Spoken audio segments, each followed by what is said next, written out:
How was England formed? From the ancient Celtic tribes to the powerful Roman Empire, the land of England has witnessed centuries of conquest, rebellion, and unification. It was a land once divided, a patchwork of kingdoms and tribes, each with its own customs, laws, and rulers. How did such a disparate nation come together to form the England we know today? Join me as we delve into the fascinating history of England's formation, from its Celtic roots to the Norman Conquest that forever changed its destiny. Ancient Britain. Before the Romans arrived, the British Isles were home to Celtic tribes known collectively as the Britons. These tribes were skilled warriors, farmers, and metalworkers with their own unique languages, customs, and spiritual beliefs.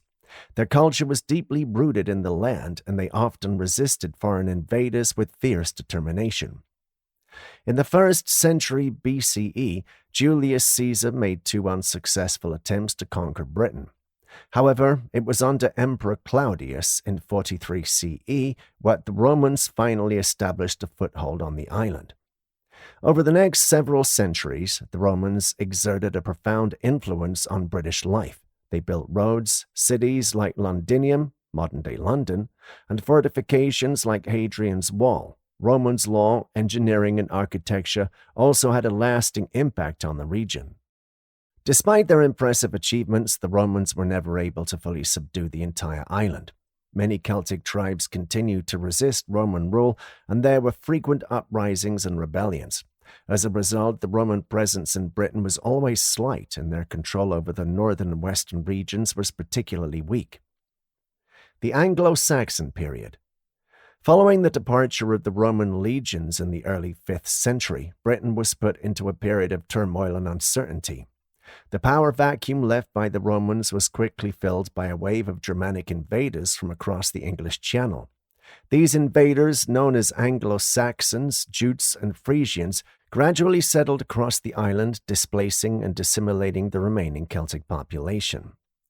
As these Germanic tribes established themselves in their new homeland, they formed several small kingdoms, each with its own unique culture, language, and customs. Some of the most prominent Anglo-Saxon kingdoms included Wessex, Mercia, and Northumbria. These kingdoms often engaged in fierce competition for territory and influence, leading to a series of wars and alliances. One of the most significant developments during the Anglo-Saxon period was the Christianization of England.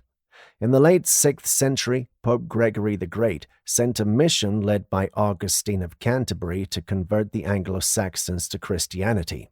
Augustine's efforts were successful, and a new faith quickly spread throughout the island. The adoption of Christianity helped to unite the Anglo-Saxon kingdoms under a shared cultural and religious identity, paving the way for a more unified England. Viking invasions. The peaceful Anglo-Saxon kingdoms were soon disrupted by a new wave of invaders, the Vikings. These fierce Norse warriors began raiding the British Isles in the late 8th century, targeting monasteries like Lindisfarne, which was sacked in 793 CE. The Vikings were attracted to England's wealth and vulnerability, and their raids became increasingly frequent and devastating. As the Viking invasions intensified, many Anglo-Saxon kingdoms were overrun and forced to submit to Danish rule. The Vikings established their own settlements and territories, known collectively as the Danelaw. This division of England into Anglo-Saxon and Danish regions had a profound impact on the country's political and cultural landscape. One of the most notable figures in the struggle against the Vikings was Alfred the Great, King of Wessex. Alfred succeeded defending his kingdom from Danish attacks and eventually managed to drive the Vikings out of southern England. His victory at the Battle of Hastings in 878 CE was a turning point in the history of England, as it marked the beginning of a more unified and resilient Anglo-Saxon state. Unification of England. Following the victories of Alfred the Great, England began to take the first step toward unification. This process was further accelerated during the reign of Aethelstan, who was often considered the first true king of a unified England. Aethelstan ascended to the throne in 924 CE and quickly expanded his control over the English kingdoms. In 937 CE, Aethelstan achieved a decisive victory over the last remaining Viking kingdom at the Battle of Burenbach. This victory cemented his authority and marked a significant milestone in the unification of England. Aethelstan's reign also saw the development of a strong central government and the establishment of a unified legal system. Under Aethelstan's leadership, England emerged as a powerful and unified kingdom, setting the stage for future developments and laying the groundwork for the England we know today. Following Aethelstan's reign, England witnessed another period of stability and growth under King Edgar, 959 to 975 CE. Edgar, often referred to as Edgar the Peaceful, continued the work of his predecessors in consolidating the monarchy's power and centralizing government. During Edgar's reign, the English monarchy reached a new level of authority and prestige. Edgar implemented a series of reforms designed to strengthen the central government and reduce the power of regional magnates. He appointed loyal officials to key positions, established a uniform system of law, and promoted the development of a strong and efficient bureaucracy. Edgar's peaceful reign also allowed for economic prosperity and cultural development. England experienced a period of growth and stability, which fostered the development of art, literature, and learning. The reign of Edgar laid a solid foundation for the future of England, setting the stage for the Norman Conquest that would dramatically shape the country's history. The succession crises. The peaceful reign of Edgar the Peaceful was followed by a period of turmoil and uncertainty. Upon the death of King Edward the Confessor in 1066, a bitter succession crisis erupted. There were several claimants to the throne, including Harold Godwinson, a powerful English nobleman, and William, Duke of Normandy. Harold Godwinson was initially chosen as king, but his claim was disputed by William of Normandy, who argued that Edward the Confessor had promised him the throne. William claimed that Edward had made this promise in exchange for military assistance against potential threats to England. The competing claims of Harold and William led to a tense standoff. William gathered a large army and invaded England in 1066. The two armies met at the Battle of Hastings on October 14, 1066. In a decisive victory, William's forces defeated Harold's army, and he was crowned King of England on Christmas Day of the same year. The Norman Conquest marked a turning point in English history, ushering in a new era of political, social, and cultural exchange. The Reforms. The Battle of Hastings in 1066 marked a pivotal moment in English history, as it resulted in the Norman Conquest of England.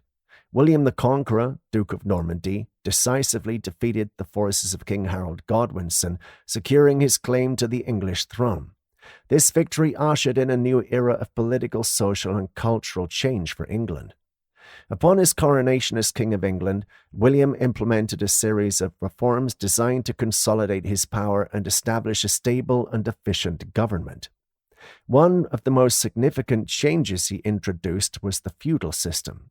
Under this system, land ownership was granted in exchange for military service and loyalty to the king.